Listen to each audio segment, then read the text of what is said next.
জাকাত। আমরা সাধারণত জাকাতের হিসাবটি রমজানে করে থাকি। জাকাতের হিসাবটি কিভাবে করব তাই জানব। তবে একটি কথা, এই ধরুন আমি যে ফ্ল্যাটে থাকি কিংবা আমার ঘরের ফার্নিচার, এগুলো জাকাতের অন্তর্ভুক্ত হবে না। কিন্তু আমার স্বর্ণ রূপা এগুলো অবশ্যই জাকাতের অন্তর্ভুক্ত। এছাড়া আমার হাতে যদি একটি আংটি কিংবা কানে একজোড়া স্বর্ণের দুলও থাকে, এগুলো কিন্তু জাকাত দিতে হবে। একবার আয়সা রাদিয়াল্লাহ আঙ্গুলে একটি আংটি পরেছিলেন। মহানবী সাল্লাল্লাহু আলাইহি সাল্লাম আয়সা রাদিয়াল্লাহকে বললেন, তুমি কি আংটির জাকাত দিয়েছো?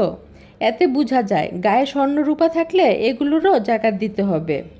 এছাড়াও অনেক সময় আমাদের ব্যাংক বিমা ডিপোজিট করা থাকে। অনেকে বলতে পারেন, এই হিসাবটা কিভাবে করব? ব্যাংকে স্টেটমেন্ট নিয়ে বর্তমানে আমার কত টাকা আছে তা বের করা যায়।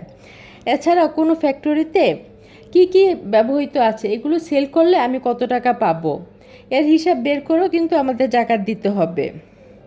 কিন্তু ব্যাংকে অথবা যেমন ফ্যাক্টরিতে এই ধরুন মালামাল আনানোর জন্য গাড়ি কিংবা অন্যান্য যেগুলো থাকে, অন্যান্য মেশিনারির যন্ত্রপাতি, এগুলো কিন্তু জাকাত দিতে হবে না, এগুলো বাদ দিব।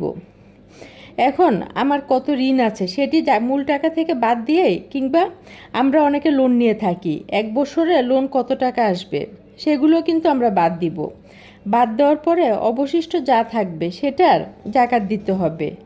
এই ধরুন আমার টোটাল স্বর্ণ কিংবা শুরু করে অন্যান্য যা আছে 20 লাখ টাকার, এর থেকে আমার ঋণ আছে 10 লাখ টাকা, সেটা বাদ দিয়ে অবশিষ্ট 10 লাখ টাকার 2.5% কিন্তু জাকাত দিতে হবে। ইসলাম অনেক সুন্দর, এখানে স্বচ্ছভাবে সব কিছু বলা হয়েছে। জাকাতের ক্ষেত্রেও তাই।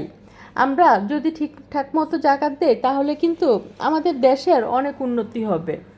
আল্লাহ হাফেজ, সবাই ভালো থাকবেন।